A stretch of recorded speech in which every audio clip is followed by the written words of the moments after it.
everyone, welcome back to my channel. It's Irene. I hope you're all doing well. So today's video is going to be one that I think everyone can relate to because it's about all those projects that we start and end up not finishing for one reason or the other, and they start to accumulate and create this big scary mountain in the back of our fabric stash. And I have ADHD, so of course I have quite a few of them, but thankfully I am managing it okay, so it's not too many. So let's go. So the next one is this beautiful 1940s beach crop top that I made 2 summers ago, I believe.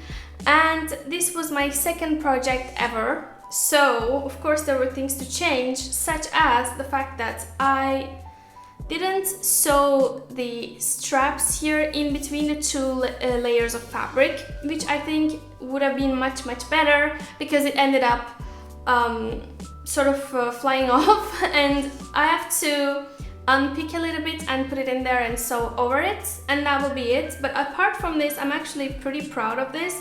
Oh, and one more thing that I will change about this one is back then I didn't know that this waistband here had to be interfaced because the pattern didn't tell me to.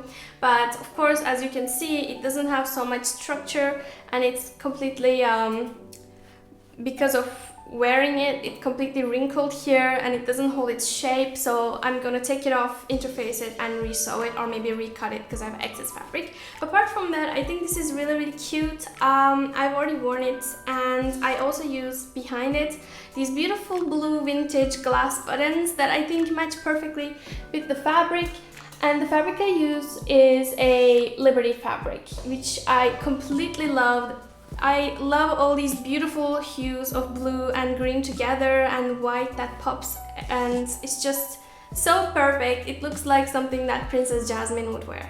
And so the next one is this skirt, which you already heard me talk about if you watch my what I've sewn this autumn video from last autumn. What happened is I had finished this and I didn't put a long enough zipper, which, let me tell you, if the pattern tells you to put, I don't know, a 10 centimeter zipper, put a 15 centimeter zipper, because you also need some extra for the tail for it to like sort of flap around, and it's gonna be too short, and that's what happened, and it ripped in the middle as I was wearing it. And so I had to recut one side of it because the fabric was ripped, and I was just too lazy to put the zipper on. And that's why since last autumn this skirt is waiting to be finished. But I will finish it this autumn because I really need it. I don't have anything to wear. And for this I use a dead stock fabric from Pretty Mercery, which will be linked down below. The website will be, because probably since it was dead stock it's not available anymore, the same fabric. And I used a Etsy PDF pattern for the pencil skirt, which I will also link down below. So the next one, I don't know if I ever talked about it, but is this hair bow that I was making last autumn, and I embroidered it with these little cute bees that my friend, who is an artist, drew for me, and I embroidered over it. We made, both of us, some things like this together, and I just finished all the hard parts, just didn't assemble it and stick it together, and that's it. Like, that's all I have to do, but it's been waiting for almost a year now. But this autumn I will actually finish it and wear it. And if you want a tutorial on how to make this kind of stuff and you would like to make one yourselves, let me know in the comments and I will make one. So my latest sewing project that I approximately at the same time started as the knit project are the Capri pants that I was talking about that I should make for my white shirt that I showed you in another video. So I used a 1950s pattern to make these beautiful Capri pants, and it was a hell, it was a nightmare to sew this corner. I can't tell you how much I struggled, but in the end it turned out super cute. I just have to do the waistband, and also there are going to be some buttons here that I have to finish, but it's taking a lot of time because the zipper is sort of it has some cute flaps like that. It's a vintage thing, I guess. I've never seen it in a modern garment, but the machine had a lot of difficulty going through it, especially with this top stitching needle thread that I used, because I didn't have the correct needle. I didn't have a top stitching needle, so I used a, the biggest needle that I had, but it didn't help. So that, and also another problem I had with this was the fact that the waist, you see that the size of the zipper, they're not matching up perfectly. This one is a little bit higher than this one. I don't know why, because it should be okay. I think it's just a question of maybe one of them shifting a little bit this way. If you guys have a suggestion for me, definitely let me know in the comments.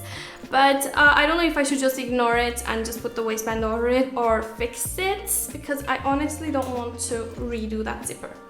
Apart from that, I think it's going to be a very cute pair of pants that is going to do just what I want it to do. So here's the pattern that I used for the Capri pants. It's a McCall's 9229. I think it's very rare because I've seen it only once and I bought it.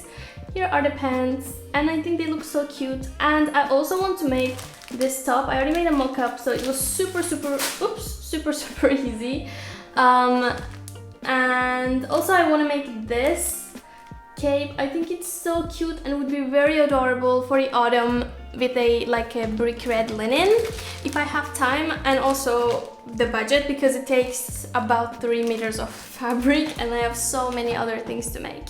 But everything about this pattern, the shorts, the top, the jacket, everything is just so adorable. I think this was worth the money because I got literally 4 things that I would love to make from this one pattern.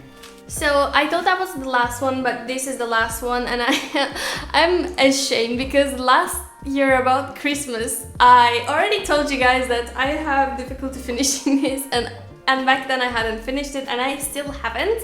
But I think this is going to be my very next thing to finish, because I do not have a coat. I don't have a coat, and we live right now in the south of France where I don't really need one. I can be okay with a trench coat or whatever. But soon we'll be going to the north again, and that will be a huge problem not to have a coat. So this coat is really hard to show like this, so I'll put a b-roll or something. But I'm so excited to wear it. It's going to be also part of the Queen's Gambit project that I'm making, and yeah, it's kind of difficult and scary because I have to line it on the inside and I've never lined anything before, but I think I'll manage. It's the 1960s coat from a 1960s pattern, by the way. So thankfully this is all that I have that is unfinished, and hopefully it will not accumulate even more than this, because after it gets too overwhelming. But I hope that this video helped you feel better about your own huge pile and mountain of unfinished things.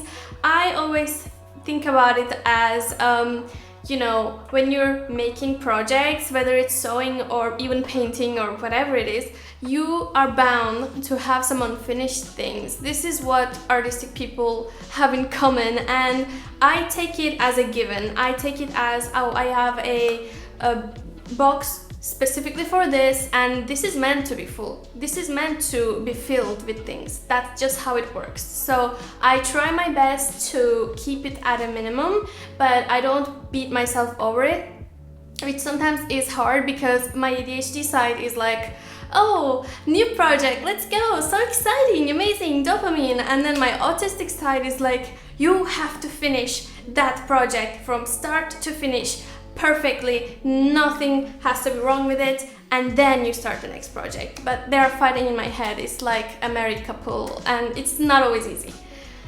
But everybody is like that, everybody has unfinished projects, so we can all support each other. So if you have, let me know in the comments how many unfinished projects you have in your scary pile, so that we can all cry about it together in the comments. Thank you so much for watching. See you in the next video. Bye!